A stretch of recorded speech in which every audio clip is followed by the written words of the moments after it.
The Pearl by John Steinbeck. Summary: Kino, Juana, and their infant son, Coyotito, live in a modest brush house by the sea.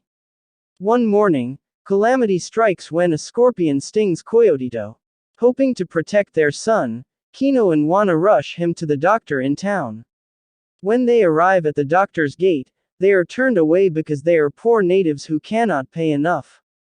Later that same morning, Kino and Juana take their family canoe, an heirloom, out to the estuary to go diving for pearls. Juana makes a poultice for Coyotito's wound, while Kino searches the sea bottom. Juana's prayers for a large pearl are answered when Kino surfaces with the largest pearl either of them has ever seen. Kino lets out a triumphant yell at his good fortune, prompting the surrounding boats to circle in and examine the treasure. In the afternoon, the whole neighborhood gathers at Kino's brush house to celebrate his find.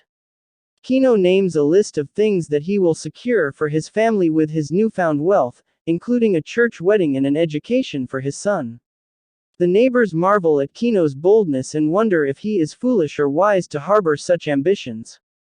Toward evening, the local priest visits Kino to bless him in his good fortune and to remind him of his place within the church. Shortly thereafter, the doctor arrives, explaining that he was out in the morning but has come now to cure Coyotito. He administers a powdered capsule and promises to return in an hour. In the intervening period, Coyotito grows violently ill, and Kino decides to bury the pearl under the floor in a corner of the brush house. The doctor returns and feeds Coyotito a potion to quiet his spasms. When the doctor inquires about payment, Kino explains that soon he will sell his large pearl and inadvertently glances toward the corner where he has hidden the pearl. This mention of the pearl greatly intrigues the doctor, and Kino is left with an uneasy feeling. Before going to bed, Kino reburies the pearl under his sleeping mat. That night, he is roused by an intruder digging around in the corner. A violent struggle ensues, and Kino's efforts to chase away the criminal leave him bloodied. Terribly upset by this turn of events, Juana proposes that they abandon the pearl, which she considers an agent of evil. The next morning, Kino and Juana make their way to town to sell the pearl. Juan Tomas, Kino's brother, advises Kino to be wary of cheats. Indeed, all of the dealers conspire to bid low on the pearl. Kino indignantly refuses to accept their offers, resolving instead to take his pearl to the capital. That evening, as Kino and Juana prepare to leave, Juan Tomas cautions Kino against being overly proud, and Juana repeats her wish to be rid of the pearl. Kino silences her, explaining that he is a man and will take care of things. In the middle of the night, Juana steals away with the pearl. Kino wakes as she leaves and pursues her, apprehending her just as she is poised to throw the pearl into the sea. He tackles her, takes the pearl back, and beats her violently, leaving her in a crumpled heap on the beach. As he returns to the brush house, a group of hostile men confronts him and tries to take the pearl from him. He fights the men off, killing one and causing the rest to flee, but drops the pearl in the process. As Juana ascends from the shore to the brush house, she finds the pearl lying in the path. Just beyond, she sees Kino on the ground, next to the dead man. He bemoans the loss of the pearl, which she presents to him. Though Kino explains that he had no intention to kill, Juana insists that he will be labeled a murderer. They resolve to flee at once. Kino rushes back to the shore to prepare the canoe, while Juana returns home to gather Coyotito and their belongings.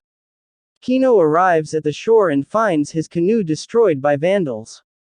When he climbs the hill, he sees a fire blazing, and realizes that his house has burned down. Desperate to find refuge, Kino, Juana and Coyotito duck into Juan Tomas's house, where they hide out for the day. Relieved that the three did not perish in the blaze, as the rest of the neighborhood believes, Juan Tomas and his wife, Apollonia, reluctantly agree to keep Kino and Juana's secret and provide shelter for them while pretending to be ignorant of their whereabouts. At nightfall, Kino, Juana, and Coyotito set out for the capital. Skirting the town, they travel north until sunrise and then take covert shelter by the roadside. They sleep for most of the day and are preparing to set out again when Kino discovers that 3 trackers are following them. After hesitating briefly, Kino decides that they must hurry up the mountain, in hopes of eluding the trackers. A breathless ascent brings them to a water source, where they rest and take shelter in a nearby cave.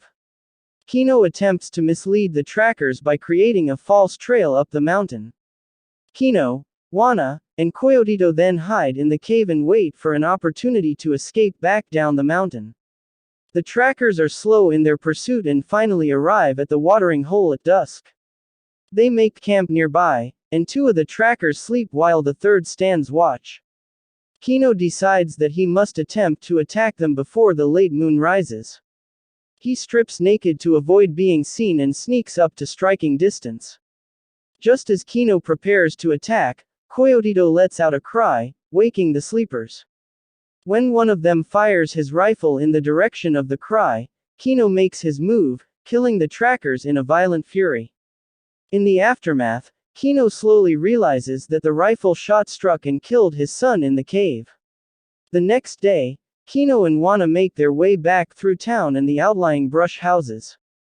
Juana carries her dead son slung over her shoulder.